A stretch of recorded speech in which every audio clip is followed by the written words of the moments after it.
नमस्कार दोस्तों, आंसू जूम नॉलेज के एजुकेशनल चैनल पर आपका तहे दिल से बहुत बहुत स्वागत है। दोस्तों, आप जानते हैं यूपीएसआई 2025 की वैकेंसी के लिए हमने हिंदी की स्पेशल एमसीक्यू टाइप सीरीज़ चला रखी है दोस्तों, और इसमें मैं आपको कंप्लीट हिंदी कवर करा रहा हूँ। यूपीएसआई के लिए बहुत ही ज़्यादा रिलेवेंट कंटेंट दोस्तों आपको प्रोवाइड करा रहा हूँ। तो दोस्तों आइए आज की क्लास को स्टार्ट करते हैं। दोस्तों आज हमारा हिंदी की वर्णमाला का पार्ट सेकंड, यानी हर एक लेसन के दोस्तों दो टॉप पार्ट, और उन पार्टों में दोनों में बहुत ही ज़्यादा रिलेवेंट कंटेंट दोस्तों आपको देखने को मिलेगा। तो आइए दोस्तों शुरुआत करते हैं अपनी आज की क्लास की। तो पहला क्वेश्चन है दोस्तों, ट वर्ग में कौन सा व्यंजन नहीं आता? ट वर्ग में कौन सा व्यंजन नहीं आता? आप जानते हैं दोस्तों, जो स्पर्श संघर्षी व्यंजन होते हैं वो 5-5 के ग्रुप में बनता है, जिसमें क वर्ग, च वर्ग, ट वर्ग, त वर्ग और प वर्ग। तो इस च वर्ग के अंतर्गत दोस्तों ऑप्शन डी यानी कि नहीं आता, ये हमारा राइट आंसर होगा दोस्तों।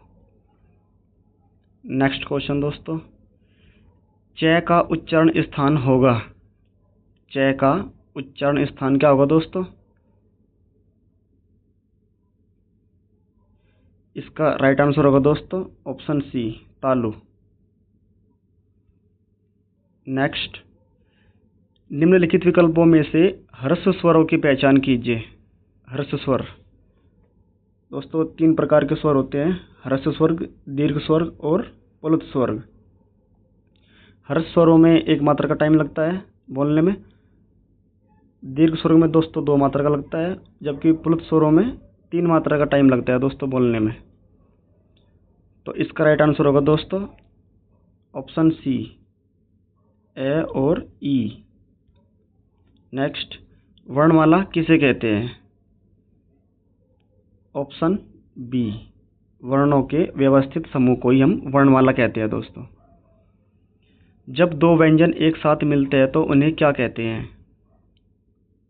जब 2 व्यंजन एक साथ मिलते हैं तो उन्हें हम दोस्तों संयुक्त व्यंजन कहते हैं, ऑप्शन डी।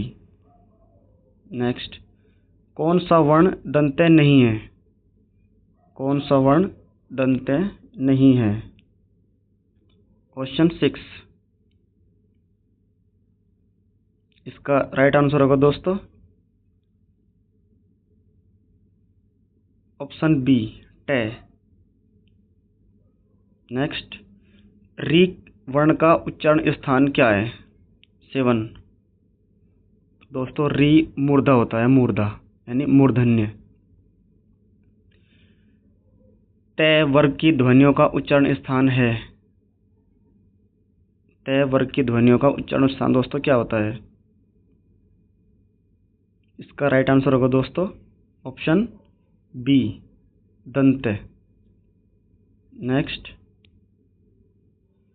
निम्नलिखित में से कौन सा वर्ण माप्राण का उदाहरण है? 9 माप्राण, ऑप्शन बी, भय। भय दोस्तों माप्राण वर्ण के अंतर्गत आता है।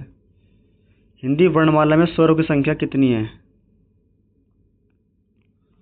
हिंदी वर्णमाला में स्वरों की संख्या दोस्तों 11 होती है। नेक्स्ट, घ का उच्चारण स्थान कौन सा है? घ का उच्चारण स्थान दोस्तों कौन सा है? ऑप्शन सी, कंठ। नेक्स्ट क्वेश्चन दोस्तों 12, हिंदी की ठ ध्वनि है, हिंदी की ठ ध्वनि दोस्तों कहाँ से बोली जाती है? मूर्धन्य।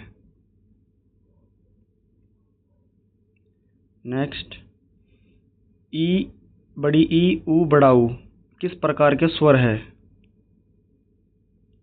ये दोस्तों इम्पोर्टेंट क्वेश्चन है। इसका राइट आंसर होगा दोस्तों ऑप्शन डी, संवर्त स्वर। नेक्स्ट, निम्नलिखित में से कौन सा स्वर नहीं है? ये तो सिंपल क्वेश्चन है दोस्तों, ऑप्शन सी, ऐ। नेक्स्ट, री ध्वनि किस स्वर के अंतर्गत आती है? री ध्वनि किस स्वर के अंतर्गत आती है? इसका राइट आंसर होगा दोस्तों ऑप्शन डी, हर्ष स्वर। नेक्स्ट, निम्नलिखित में से कौन सा वर्ण घोष है? निम्नलिखित में से कौन सा वर्ण घोष है? च, ठ, ख, में। घोष वर्ण दोस्तों इनमें से ऑप्शन डी, में है दोस्तों। नेक्स्ट, स्वर ए का उच्चारण स्थान कौन सा है? ये दोस्तों हमने पार्ट 1 में भी क्वेश्चन क्या कराया था। इसका राइट आंसर होगा दोस्तों ऑप्शन डी, कंठ तालव्य। नेक्स्ट, ख, ग, फ ध्वनियाँ किस भाषा की है? इसका राइट आंसर होगा दोस्तों ऑप्शन बी, अरबी फारसी। बोलते समय मुख से कितने उच्चारण स्थानों का प्रयोग किया जाता है? Important question. बोलते समय मुख के कितने उच्चारण स्थानों का प्रयोग किया जाता है? इसका राइट आंसर होगा दोस्तों ऑप्शन बी, 5 स्थानों का प्रयोग किया जाता है दोस्तों बोलते समय मुख के। नेक्स्ट, हिंदी वर्णमाला में स्वरों की कुल संख्या कितनी है? स्वरों की कुल संख्या।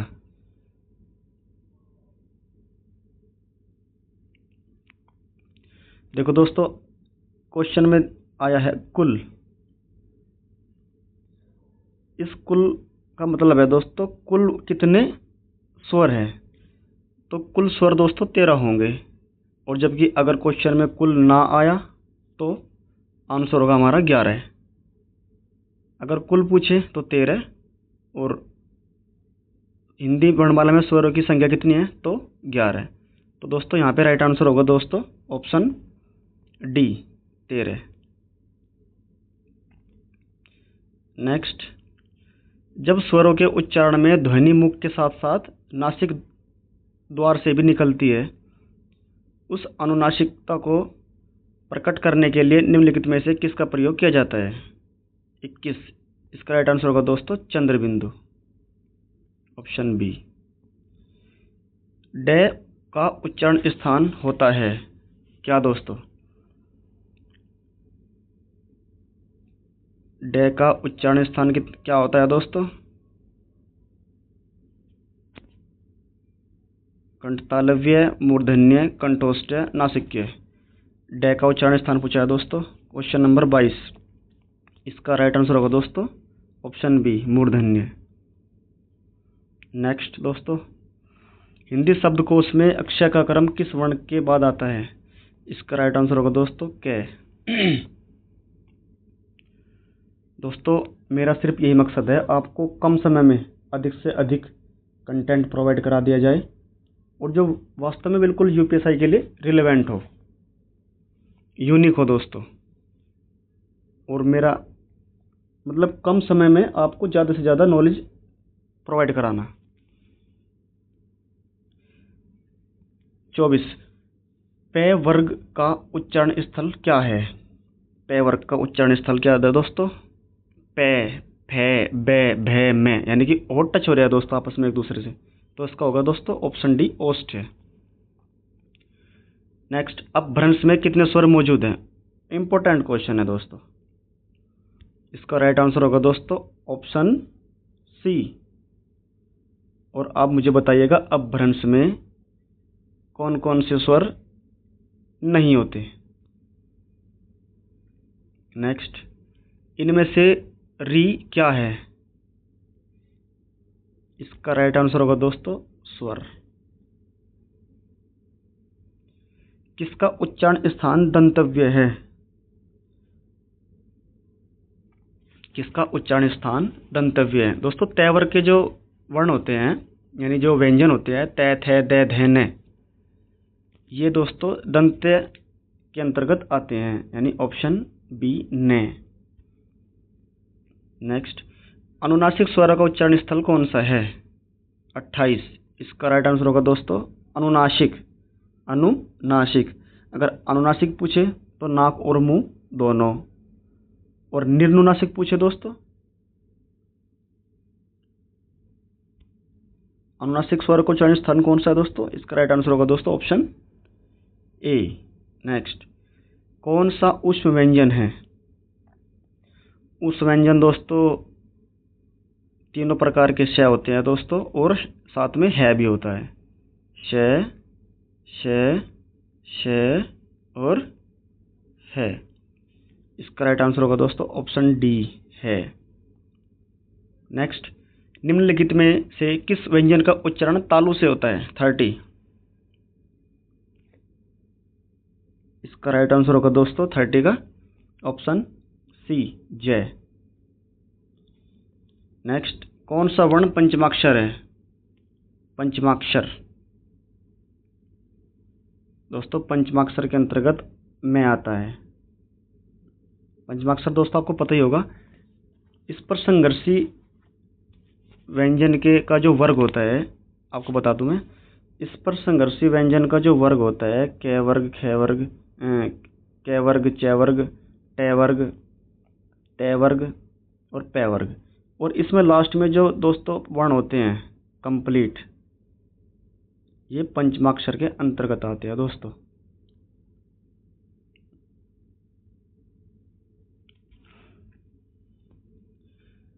नेक्स्ट क्वेश्चन दोस्तों, हिंदी में मूलतः वर्णों की संख्या कितनी है? Option B 52। इनमें से नोट, केंद्रीय हिंदी निदेशालय के अनुसार हिंदी वर्णमाला में कुल वर्णों की संख्या 53। एक विशिष्ट व्यंजन अड़ दोस्तों, इस व्यंजन को कहते हैं हम अड़। आपने सुना ही होगा, जैसे हम गांव की भाषा में खल, नल इस प्रकार को ट्रांसलेट करके बोलते हैं खड़, नड़, तो वो अड़ होता है दोस्तों। ये इसे केंद्रीय हिंदी निदेशालय के अनुसार हिंदी वर्णमाला में कुल वर्णों की संख्या 53 है, जो कि एक विशिष्ट व्यंजन जो है दोस्तों अड़ होता है। 33, इनमें से अमानक वर्णों का विकल्प कौन सा है? अमानक वर्णों का विकल्प कौन सा है दोस्तों? इसका राइट आंसर होगा दोस्तों ये वाला। इसका प्रोनाउंसिएशन दोस्तों कैसे बोलते हैं?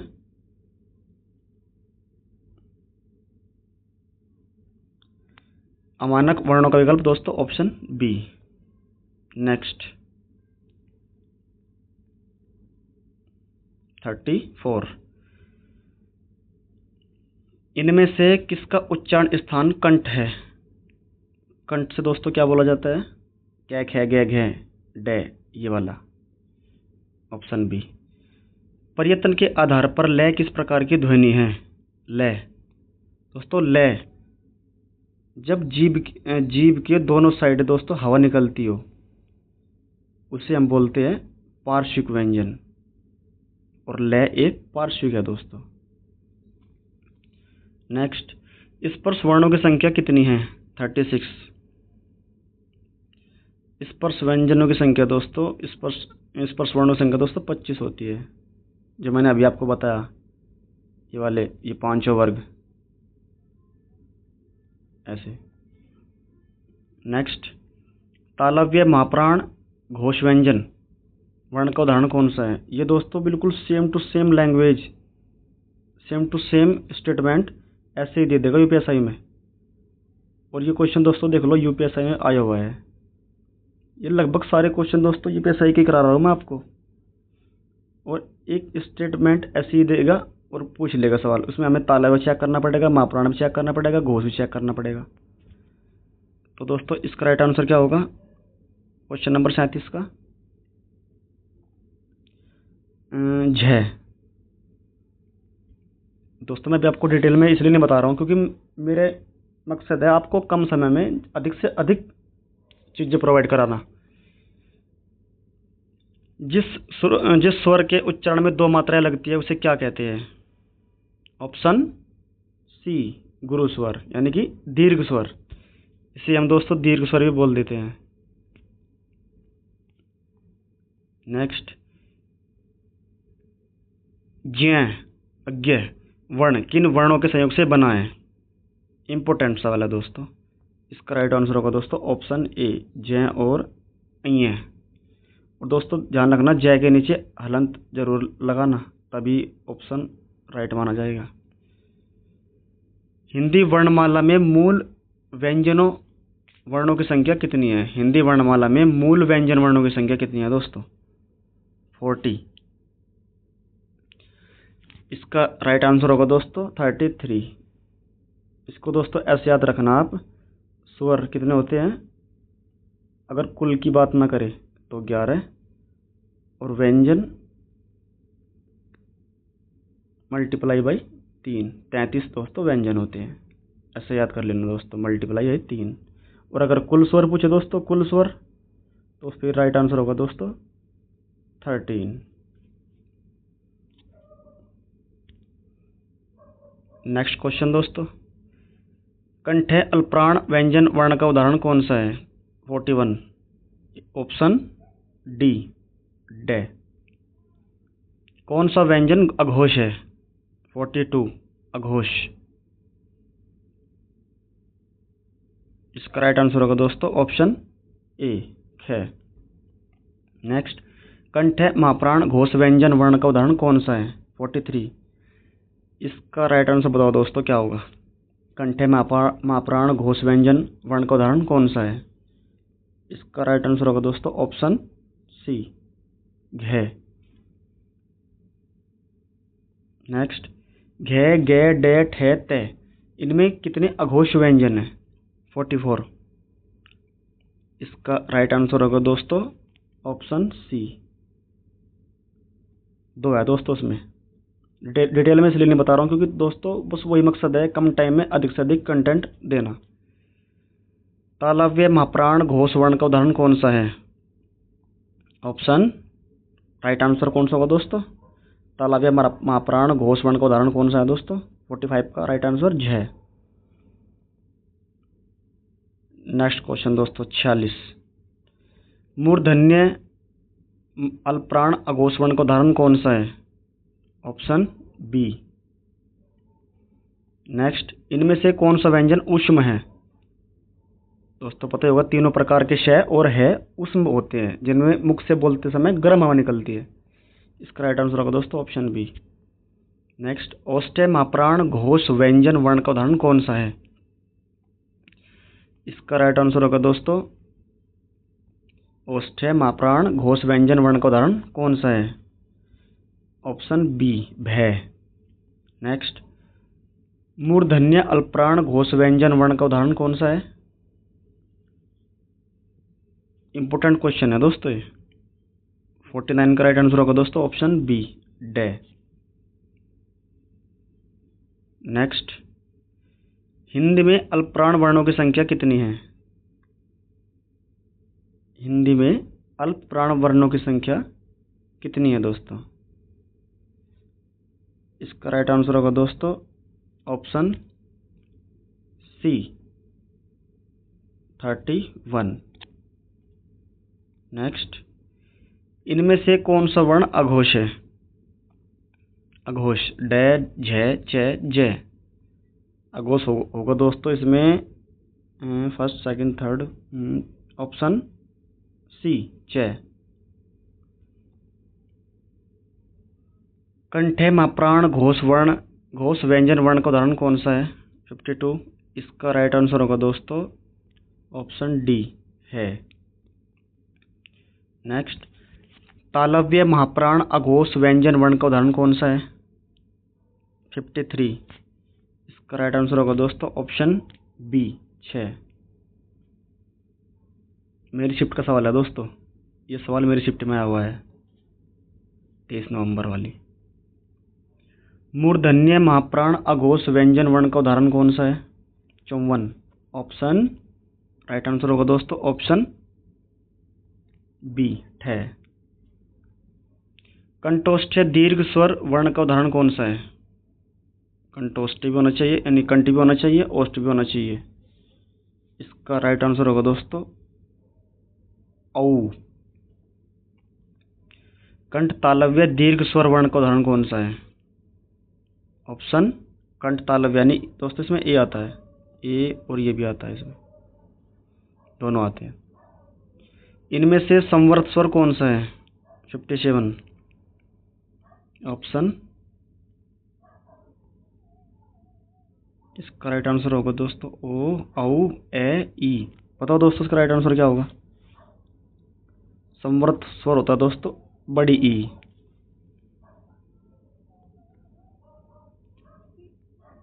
नेक्स्ट क्वेश्चन दोस्तों, क्वेश्चन नंबर 58।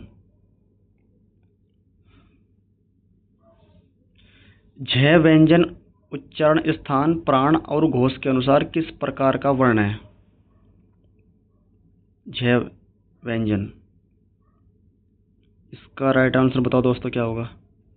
देखो दोस्तों झ जो होता है ये तालव्य भी होता है, ठीक है, माप्राण भी होता है, लेकिन दोस्तों घोष नहीं होता, ये घोष होता है, यानी कि तालव्य भी हो गया, माप्राण भी होगा। इसका राइट आंसर होगा दोस्तों ऑप्शन बी। तालव्य भी होता है दोस्तों, माप्राण भी होता है और घोष भी होता है। झ संयुक्त व्यंजन का उदाहरण कौन सा है? 59 संयुक्त व्यंजन, इसका दोस्तों आपको पता होगा, सिंपल क्वेश्चन है ये वाला, ऑप्शन डी अज्ञ। ओष्ठ माप्राण अघोष व्यंजन वर्ण का उदाहरण कौन सा है? इंपॉर्टेंट, इसका राइट आंसर होगा दोस्तों ऑप्शन डी है। नेक्स्ट, मूर्धन्य अल्पप्राण व्यंजन कौन सा है? 61 मूर्धन्य भी होना चाहिए, अल्पप्राण भी होना चाहिए, ऑप्शन ए डे। नेक्स्ट, इनमें से कौन सा वर्ण अघोष महाप्राण है? 62 का राइट आंसर बताओ दोस्तों कौन सा ऑप्शन होगा? अघोष भी होना चाहिए और महाप्राण भी होना चाहिए, तो दोस्तों ऐसा ख है, यानी कि ऑप्शन सी। नेक्स्ट, के वर्ग में घोष व्यंजन वर्ण कितने हैं? दोस्तों घोष को ही हम सघोष बोलते हैं, और अघोष और घोष अलग अलग होता है, यानी कि घोष सघोष ही होता है दोस्तों। 63 का राइट आंसर बताओ दोस्तों। इसका राइट आंसर होगा दोस्तों ऑप्शन डी, सभी स्वर होते हैं क्या? सभी स्वर दोस्तों कैसे होते हैं? दीर्घ होते हैं, महाप्राण होते हैं, अघोष होते हैं, फिर अल्पप्राण होते हैं। दोस्तों सभी जो स्वर होते हैं ना, ये दोस्तों अल्पप्राण की कैटेगरी में आते हैं, सभी स्वर अल्पप्राण होते हैं। निम्नलिखित में से ओष्ठ्य ध्वनि नहीं है। दोस्तों ओष्ठ्य ध्वनि आपको पता होगा, पे फे बे भे में, पे भी होता है, पे फे बे भे में, यानी कि ध नहीं होता। इसका राइट आंसर होगा दोस्तों ध, ऑप्शन सी। कौन सा वर्ण घोष महाप्राण है? 66, इसका राइट आंसर होगा दोस्तों महाप्राण है ऑप्शन डी। नेक्स्ट, असत्य कथन की पहचान कीजिए। व्यंजन वर्गों के तीसरे, चौथे और पांचवें व्यंजन सघोष होते हैं? नहीं दोस्तों ऐसा नहीं होता, ये गलत है। व्यंजन वर्गों के पहले और दूसरे व्यंजन अघोष है? व्यंजन वर्गों के पहले और दूसरे व्यंजन अघोष है? नहीं दोस्तों ऐसा भी नहीं होता। समस्त स्वर घोष ध्वनियाँ हैं? नहीं दोस्तों। सभी विसर्ग सघोष है? हाँ ये दोस्तों ये सही है, ऑप्शन डी। सभी विसर्ग दोस्तों सघोष होते हैं, यानी घोष होते हैं। नेक्स्ट, निम्नलिखित व्यंजनों में नासिक्य व्यंजन कौन सा है दोस्तों? दोस्तों नासिक्य व्यंजन का मतलब होता है जो अधिक मतलब नाक से बोले जाते हैं, उनको बोलने में नाक का भी यूज़ करना पड़ता है। तो इसका राइट आंसर क्या होगा दोस्तों? ऑप्शन ए न।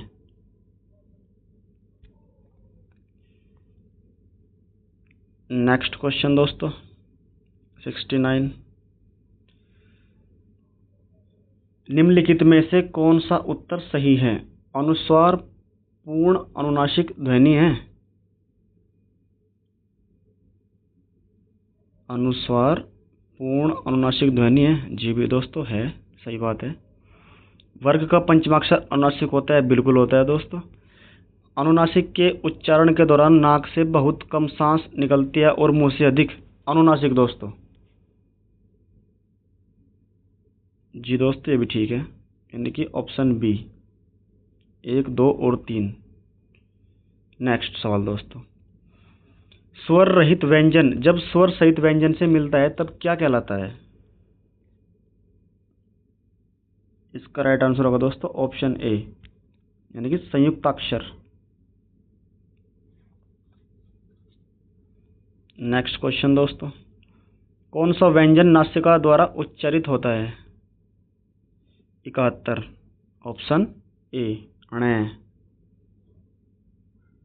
और दोस्तों अगर जो ये इसमें ऑप्शन सी लिखा है डे, और इसमें यहाँ पे दोस्तों बिंदी होती, ये दोस्तों नासिक के हो जाता है दोस्तों। अगर इस डे में यहाँ पे बिंदी होती तो फिर उत्तर दोनों हो जाते दोस्तों। नेक्स्ट, यह रे ले वे किस प्रकार के व्यंजन है? ये दोस्तों आपको याद भी हो गया होगा, अंतस्थ व्यंजन। निम्नलिखित में से सही विकल्प का चयन करें। जो वर्ण स्वर की सहायता से बोले जाएं उन्हें क्या कहते हैं? 73 का राइट आंसर बताओ दोस्तों, क्या होता है? उन्हें हम दोस्तों व्यंजन कहते हैं। नेक्स्ट, निम्न में से उस विकल्प का चयन करें जो बताता है कि व्यंजन को स्वर रहित दिखाने के लिए किस चिन्ह का प्रयोग किया जाता है। इंपॉर्टेंट क्वेश्चन है दोस्तों। इसका राइट आंसर होगा दोस्तों, अनुस्वार तो नहीं है, अनुनासिक भी नहीं है, हलंत होगा दोस्तों। क्योंकि स्वर रहित दोस्तों तभी दिखाई देते हैं जब उनमें हम नीचे हलंत का यूज करते हैं, और हलंत का सिंबल दोस्तों ऐसे होता है, यानी वर्ण के नीचे लगा होता है दोस्तों, लगभग ऐसे। नेक्स्ट, हर्ष एवं दीर्घ इनमें से किसके प्रकार है? हर्ष और दीर्घ ये दोस्तों स्वर के प्रकार होते हैं। इनमें से कौन सा उष्म व्यंजन है? उष्म व्यंजन के अंतर्गत दोस्तों से तीनों से और है, यानी कि ऑप्शन सी। निम्नलिखित में से दंत्य ध्वनि कौन सी है? दंत्य ध्वनि के अंतर्गत दोस्तों तय वर्ग के आते हैं, तय थे दे धे न। तय थे दे धे न, ऑप्शन सी न। नेक्स्ट, निम्न में कौन सा वर्ण अघोष है? कौन सा वर्ण अघोष है? इसका राइट आंसर बताओ दोस्तों, क्या होगा? इसका राइट आंसर होगा दोस्तों ऑप्शन ए के। अघोष कौन से है दोस्त, कौन से होते हैं दोस्तों? जो ये हमारा स्पर्श व्यंजन होते हैं दोस्तों, ये जो ग्रुप में होते हैं, ये जो पहला और दूसरा होता है, ठीक है दोस्तों।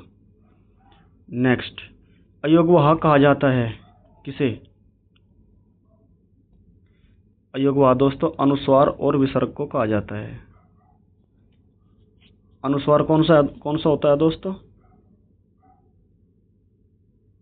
ये वाला। और विसर्ग दोस्तों ये वाला। इन दोनों को, ये दोनों मिलकर ही दोस्तों बोले जाते हैं अयोगवाह।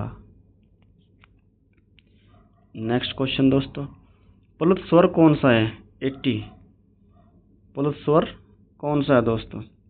ओम, ओम, ओम, ओम। प्लुत स्वर दोस्तों कौन सा होता है? इनमें से कौन सा है दोस्तों? 80 का राइट आंसर बताओ। तो दोस्तों ओम ऐसे लिखा जाता है और इसी को हम प्लुत स्वर की कैटेगरी के अंदर डालते हैं। एग्जाम्पल के तौर पर, उच्चारण स्थान की दृष्टि से कौन सा विकल्प शुद्ध है? UP TET. उच्चारण स्थान की दृष्टि से कौन सा विकल्प शुद्ध है? से ताला भी होता है दोस्तों, और ये से वाला, दूसरे वाला से यानी कि दंत्या होता है। ठीक है दोस्तों, इसको दोस्तों हम ऐसे याद रखेंगे, जो ये वाला होता है ना, ये वाला जो से होता है, ये वाला से में दोस्तों सपेरा देखा होगा आपने, सपेरा। सपेरा ऐसे ही लिखा जाता है यार दोस्तों, सपेरा। तो इस सपेरा में ये वाला से आता है दोस्तों, और सपेरा के पास होता है सांप, और सांप क्या करता है दोस्तों, दांत मार देता है, दांत। तो इसके हिसाब से मतलब हम रिलेट करके याद कर सकते हैं दोस्तों, यानी कि दंत्य होता है ये वाला से, सपेरे वाला से। ठीक है दोस्तों। नेक्स्ट क्वेश्चन दोस्तों। और हाँ दोस्तों, ये वाला होता है और ये वाला होता है। नेक्स्ट, संगम शब्द में किस तरह की अशुद्धि है? संगम 82। इसमें दोस्तों अशुद्धि है अनुनासिक की। ठीक है दोस्तों, यहाँ पे उन्होंने चंद्रबिंदु लगा रखा है, जबकि चंद्रबिंदु नहीं आएगा, यहाँ पे केवल ये नुक्ता आएगा। नेक्स्ट क्वेश्चन दोस्तों, हिंदी स्वरों का वर्गीकरण जब जीव के भाग के आधार पर किया जाता है तो निम्नलिखित में कौन सा भेद इसके अंतर्गत नहीं आएगा? 83। इंपॉर्टेंट क्वेश्चन है दोस्तों, और देख लो दोस्तों, UP triple SC lower subordinate के एग्जाम में पूछा गया क्वेश्चन है दोस्तों। हिंदी स्वरों का वर्गीकरण जब जीव के भाग के आधार पर किया जाता है तो निम्नलिखित में से कौन सा भेद इसके अंतर्गत नहीं आता? 83। इसका राइट आंसर है दोस्तों ऑप्शन डी। क्योंकि दोस्तों जो विवर्त होते हैं और ये क्या नाम, अग्र, पश्च और ये मध्य होते हैं दोस्तों, ये एक कैटेगरी के अंतर्गत आते हैं और ये अलग होता है दोस्तों। नेक्स्ट, कौन सा संयुक्त स्वर नहीं है? ये दोस्तों ये संयुक्त स्वर नहीं होता, ये होता है दोस्तों सजातीय स्वर, सजातीय। निम्नलिखित में से कौन सा दीर्घ स्वर है? दीर्घ स्वर 85। इसका राइट आंसर होगा दोस्तों ऑप्शन ए, आ। इनमें से दंत्य ध्वनि कौन सी है दोस्तों? दंत्य ध्वनि दोस्तों तय वर्ग के अंतर्गत आती है, तय, थ, दै, धैन है, ऑप्शन बी। दोस्तों माइंड में तुरंत उत्तर क्लिक करना चाहिए ऑप्शन को देखते ही, तभी दोस्तों आप टाइम को थोड़ा सा कैलकुलेट करके एग्जाम में अधिक से अधिक क्वेश्चन को अटेम्प्ट करने के लिए आप प्रिपेयर हो पाओगे। एग्ज़ाम में दोस्तों टाइम की बहुत ज़्यादा वैल्यू होती है, जिसने टाइम पर सब कुछ मैनेज कर लिया वो क्वेश्चन बना गया, वो पेपर निकाल गया। इसलिए दोस्तों, और हिंदी तो दोस्तों ऐसी होती है जो उसका अधिकतर पार्ट होता है ये वाला ग्रामेटिकल वाला, ग्रामर वाला पार्ट होता है दोस्तों इसका। इनके आंसर तो दोस्तों माइंड में देखते ही क्लिक हो जाने चाहिए दोस्तों, ऑप्शन देखते ही आंसर माइंड में तुरंत क्लिक होने चाहिए दोस्तों। ऐसी आपकी तैयारी होनी चाहिए दोस्तों। लिखित भाषा में मूल ध्वनियों के लिए जो चिन्ह मान लिए गए हैं तथा जिस रूप में ये लिखी जाती है उसे क्या कहते हैं? 87 का राइट आंसर क्या होगा दोस्तों? लिपि। नेक्स्ट, निम्नलिखित में से कौन सा अंतस्थ व्यंजन है दोस्तों? जैसे दोस्तों इसमें क्वेश्चन में आया अंतस्थ व्यंजन, तो आपके दिमाग में तुरंत क्लिक करना चाहिए अंतस्थ व्यंजन य लव्य होते हैं। ठीक है दोस्तों, और य लव्य में दोस्तों ऑप्शन ए यानी कि ले। ठीक है दोस्तों। रे का विवरण है, रे दोस्तों क्या होता है? मोस्ट इंपोर्टेंट क्वेश्चन दोस्तों, रे क्या होता है? 89।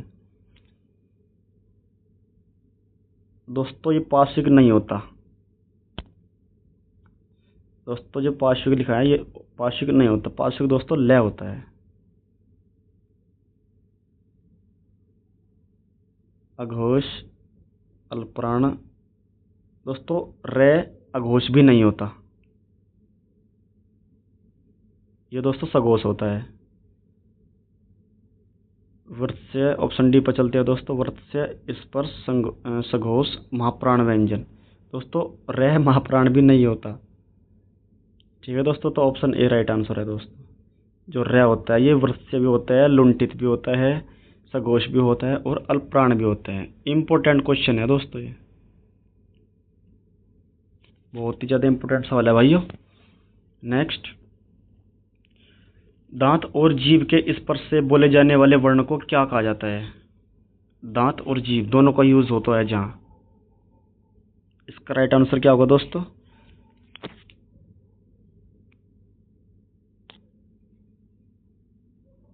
इसका राइट आंसर होगा दोस्तों दंतव्य। ठीक है दोस्तों, ऑप्शन बी। अंतस्थ और ऊष्म वर्ण कितने होते हैं? सिंपल क्वेश्चन है दोस्तों, 4 अंतस्थ होते हैं, 4 ऊष्म वर्ण होते हैं, 4 + 4 8, ऑप्शन बी। नेक्स्ट क्वेश्चन दोस्तों 92। छोटी ई, बड़ी ई, च, छ, ज, झ, ञ आदि का उच्चारण स्थान किससे होता है दोस्तों? इसका राइट आंसर होगा दोस्तों ऑप्शन सी, तालु से, तालव्य से। नेक्स्ट, दीर्घ का वर्ण विच्छेद बताइए दोस्तों। दीर्घ, दीर्घ प्रोनाउंसिएशन भी दोस्तों हिंदी में बहुत ज़्यादा इंपॉर्टेंट होता है। जैसे मैंने अभी बोला दीर्घ, ये दीर्घ नहीं है, ये होता है दीर्घ, दीर्घ। ये दोस्तों नीचे इसमें री का ऋषि आया हुआ है,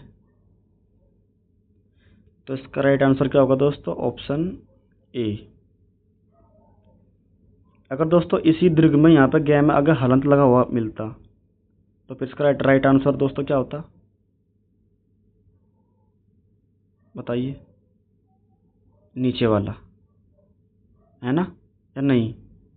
हाँ, नीचे वाला। नेक्स्ट, काकल्य वर्ण। काकल्य दोस्तों जैसे देखो आपने अभी क्वेश्चन दिखा काकल्य, तो काकल्य क्या होता है?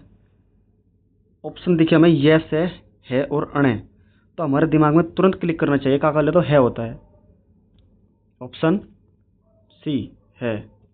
नेक्स्ट, मात्रा के आधार पर स्वर कितने प्रकार के होते हैं? 95, ऑप्शन बी। स्वर 3 प्रकार के होते हैं दोस्तों, हर्ष स्वर्ग, दीर्घ स्वर्ग और प्लुत स्वर। नेक्स्ट, ओष्ठ्य वर्ण कौन से होते हैं दोस्तों? ओष्ठ्य 96 दोस्तों, जो छोटा ऊ और बड़ा ऊ होता है ये ओष्ठ्य के अंतर्गत आते हैं, ऑप्शन डी। नेक्स्ट, कौन सा दीर्घ स्वर्ग नहीं है? निम्नलिखित में से कौन सा दीर्घ स्वर नहीं है? दोस्तों ये भी दीर्घ स्वर है, ये भी है, ये भी है, लेकिन ये नहीं है। ये दोस्तों ह्रस्व स्वर के अंतर्गत आता है। नेक्स्ट, च और छ वर्ण का उच्चारण स्थान कौन सा है? 98। इसका राइट आंसर होगा दोस्तों ऑप्शन ए, तालु। कै, गे, ज़, फे ध्वनि किसकी है? 99। सिंपल क्वेश्चन है दोस्तों, अरबी फारसी, बीएड एंट्रेंस एग्जाम में पूछेगा क्वेश्चन। आधुनिक व्याकरण की दृष्टि से ब वर्ण का वैशिष्ट्य क्या है? आधुनिक व्याकरण की दृष्टि से ब वर्ण का वैशिष्ट्य क्या है? 100। इसका राइट आंसर क्या होगा दोस्तों? अच्छा, इसके 2 ऑप्शन दोस्तों दूसरी स्लाइड में है, चलो पढ़ लेते हैं क्या है। ओष्ठ्य, स्पर्शघर्षी, अल्पप्राण, अघोष, निर्नुनासिक। नहीं दोस्तों, ओष्ठ्य, स्पर्श, महाप्राण, सघोष नहीं दोस्तों, उनमें से है दोस्तों कोई सा ऑप्शन इनका राइट आंसर। ओष्ठ्य, स्पर्श, अल्पप्राण, अघोष, निर्नुनासिक ये भी नहीं है दोस्तों। ओष्ठ्य, स्पर्श, अल्पप्राण, अघोष, नहीं अघोष नहीं, ओष्ठ्य, स्पर्श, अल्पप्राण और घोष। हाँ दोस्तों, ये आंसर है दोस्तों बे। नेक्स्ट क्वेश्चन दोस्तों, स्वर ध्वनि के प्रकार है, आपको पता होगा दोस्तों 3 होते हैं, इनमें से कौन सा वर्ण स्वर है? सिंपल क्वेश्चन है दोस्तों, ये स्वर है दोस्तों। इनमें से कौन सा वर्ण ट वर्ग का नहीं है? ट वर्ग में दोस्तों टैट है, डेड है, अणे। टैट है, डेड है, अणे। घ नहीं है दोस्तों, ये घ जो होता है दोस्तों ये क वर्ग का होता है। नेक्स्ट, निम्नलिखित शब्दों में किस शब्द में द्वित्व व्यंजन है? द्वित्व, द्वित्व व्यंजन का क्या तात्पर्य होता है दोस्तों? जिसमें एक ही वर्ण 2 बार आ जाए और लगातार आ जाए। इसका राइट आंसर होगा दोस्तों ऑप्शन सी, दिल्ली। नेक्स्ट, निम्नलिखित में से कौन सा वर्ण अंतस्थ नहीं है? अंतस्थ यार लेवे। इसमें इसका राइट आंसर कौन सा होगा दोस्तों? Option B. नेक्स्ट, हिंदी शब्दकोश के अनुसार संतान, सकल, सचल, सक्षम शब्दों का सही क्रम क्या है? इंपॉर्टेंट क्वेश्चन है दोस्तों। इसमें दोस्तों वर्णमाला किसे कहते हैं? वर्णों के व्यवस्थित समूह को। और दोस्तों जो वर्ण पहले आया हुआ है, बाद में आया हुआ है, मतलब जिस सीक्वेंस में अपना हिंदी में वर्ण देखने को मिलते हैं आपको, उसी सीक्वेंस में दोस्तों यहाँ पे उसी हिसाब से सवाल पूछा गया है। शब्दकोश के अनुसार संतान, सकल, सचल, सक्षम शब्दों का सही क्रम क्या है? इस क्वेश्चन को दोस्तों आप खुद करोगे, क्योंकि इस क्वेश्चन को दोस्तों बताने में बहुत ज़्यादा टाइम लग जाएगा। नेक्स्ट क्वेश्चन, लेकिन फिर भी मैं इसका आंसर बता देता हूँ दोस्तों। इसका आंसर है ऑप्शन डी। अनुनासिक शब्द का संबंध होता है 107। बस दोस्तों 2 क्वेश्चन हो रहे हैं, 107 और 108। अनुनासिक का संबंध होता है किससे दोस्तों? अनुनासिक, अनुनासिक यानी जो नाक से बोले जाते हैं, और मुख से भी दोस्तों, ऑप्शन ए। और जो निर्नुनासिक होगा दोस्तों, निर्नुनासिक, उसका राइट आंसर क्या होता है दोस्तों? फे का उच्चारण स्थान है फे, ऑप्शन पे, फे, बे, भे, मैं, ऑप्शन बी, ओस्ट। तो दोस्तों ये हमने 108 क्वेश्चन, टॉप 100 क्वेश्चन कंप्लीट कर लिया दोस्तों। और हिंदी वर्णमाला का दोस्तों हमने दोनों पार्ट कवर कर लिए हैं दोस्तों। मुझे नहीं लगता दोस्तों इससे बाहर एग्जामिनर कोई सवाल पूछ पाएगा, क्योंकि दोस्तों बहुत ही ज़्यादा यूनिक कंटेंट मैं आपके सामने लेकर आता हूँ। और दोस्तों हमारी अगली क्लास आएगी अब नेक्स्ट लेसन से दोस्तों, नेक्स्ट टॉपिक से अगली क्लास हम चालू करेंगे दोस्तों। तो दोस्तों वीडियो अच्छी लगी हो तो दोस्तों वीडियो को लाइक करो, कमेंट करो। आपका मोटिवेशन, हमें मोटिवेशन मिलता है दोस्तों आपके वीडियो के लाइक करने से या फिर शेयर करने से दोस्तों। फिर हमारी भी उम्मीद जगती है कि बच्चों को और अच्छा कंटेंट दे। तो ठीक है दोस्तों, वीडियो को लाइक करें, कमेंट करें। अच्छी लगी हो तो करियो दोस्तों, नहीं लगी हो तो दोस्तों कोई बात नहीं, मत करियो दोस्तों। ठीक है भाइयों, ठीक है भाई साहब, ठीक है दोस्तों, मेरे भाइयों, मेरे बहनों, जय हिंद, जय भारत, वंदे मातरम। अपनी तैयारी को मजबूती से और बनाए रखें दोस्तों। जहाँ 10 घंटे पढ़ रहे हो वहाँ पे दोस्तों 2 घंटे और एक्स्ट्रा पढ़ना स्टार्ट करें दोस्तों। ठीक है दोस्तों, जय हिंद, जय भारत।